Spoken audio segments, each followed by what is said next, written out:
Up next, part two of our interview with turnaround specialist and CPA Jim Martin, and I asked Jim how he got involved rescuing businesses.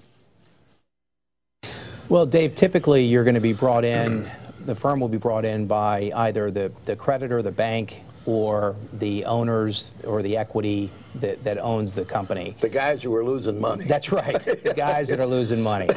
So in the case of a large aviation company in South Florida, I was brought in as the president after 9/11.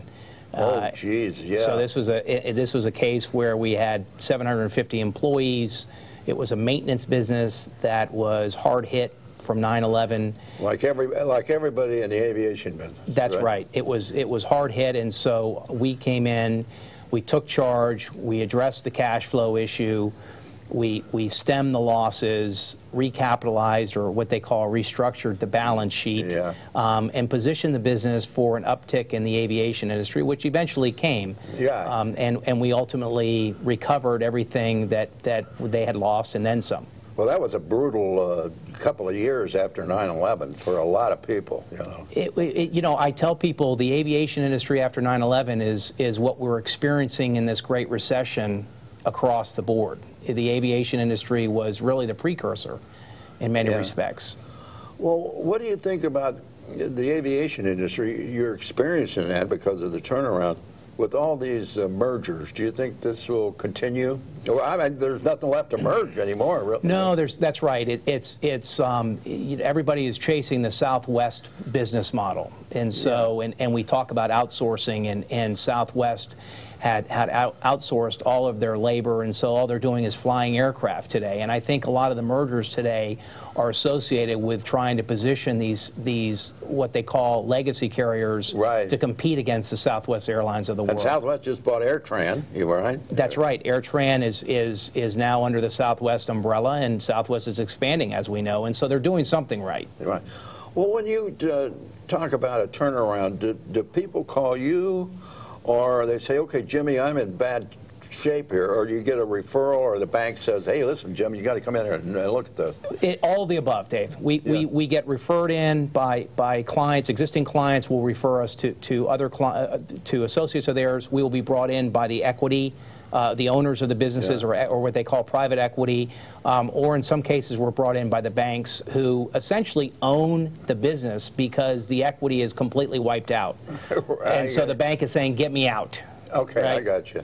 Well, how do you get paid on a deal like it? Do you work on an hourly fee or a flat retainer, or how does that work? It varies from assignment to assignment, but what we try to do is we try to align our compensation with the assignment that we're in, which means, Dave, what we try to do is we try to align everybody's interests.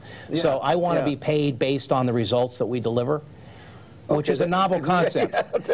But that's very true, you know. That's how we do it, and so it really does vary, but what we try to do is we try to make the payment commensurate with what we've delivered in services and the results. And at the end of the day, it's about results.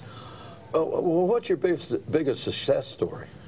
I would say we have two major success stories, the one being the aviation company, and I also label success being restoring jobs. Yes. So in the case of the aviation company, we restored 750 jobs, which means 750 families, and then all of the... Absolutely. You know, it's a spillover. They pay taxes, they go to Publix. That's exactly right. You know, they're going to school, and, you know, that's a wonderful thing that happened. That's right. And so that's one major success story for us, and another major success story has been a large logistics and transportation company, which we have come in and helped across the country, but also in Florida. I noticed that you did a fast food deal over in Europe. What was that all about? In Eastern Europe, we did indeed. Well, you know, Eastern Europe was called the Wild Wild East at the time, and this was after the wall had fallen, and some master U.S. franchises had gone over to Eastern Europe and had brought me over shortly after they had planted the flag to help them restructure some of the Polish debt in one case and other Eastern European debt, and then we ultimately helped these businesses create value and ultimately get, we sold the businesses late in 2000. Yeah. Well, what do you think about the dollar's value?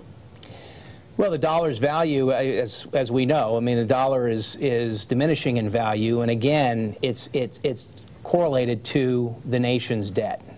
And as the nation's debt goes up and as we raise this debt ceiling, that dollar value is only going to continue to go down. So we need to get our arms around that. My God. Well, listen, you're a pro, you're a CPA, master's degree. What do you think the economy is for South Florida in the future? I think for the future, I think it's bright, and I think a lot of that is because of the capital that's coming in from overseas. I think it's from the influx of foreigners that we continue to enjoy in South Florida. I think that's going to help our economy in the long run. In the short run, we still have problems in the construction industry. Right. We have problems in other areas as a result of the building boom, the condo, the glut. Exactly, the glut in the condo markets. So we still have a ways to go, Dave, but I think that we're going to get out of this. It may take a little longer than people would like, but I think we'll get out of this eventually, and we're here to help. Right. Well, listen, well, God bless you, Jim Martin. You really know what's going on in South Florida and across the United States because of the business that you're in, and on the Treasure Coast, Palm Beach County. And God bless you for being here. Thank you, Dave. All right. And stay with us. We'll return right after these words.